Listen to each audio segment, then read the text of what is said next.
News పేపర్‌లో student వీసాస్‌కి అగైన్‌స్ట్‌గా ఒక్క news వచ్చింది అంటే మాకు బోలెడన్ని కాల్స్ వస్తూ ఉంటాయి. మ్యామ్ ఈ టైంలో యూఎస్‌కి వెళ్ళడం ఓకేనా? లేదంటే డ్రాప్ అయిపోమంటారా? అనేసి. దీనికి సంబంధించి మీకు కొన్ని పాయింట్స్ చెప్తా నేను.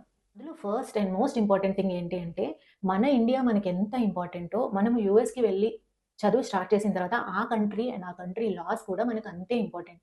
యూఎస్ లాస్ అన్నీ మీకు తెలిసుండాలి. మీ రైట్స్ ఏంటి? మీ లిమిటేషన్స్ ఏంటి? అనేది మీరు తెలుసుకోవాల్సిన అవసరం చాలా ఉంది. అకార్డింగ్ టు ద రూల్స్ మీరు ఆన్ క్యాంపస్‌లోనే వర్క్ చేయాలి. సో, బయట వర్క్ చేయాలి అనే ప్రయత్నాలు ఏమీ చేయొద్దు. ఆన్ క్యాంపస్‌లోనే జాబ్ చూసుకోవాలి. మీ ఎడ్యుకేషన్ మీద మీరు ఫోకస్ చేయాలి.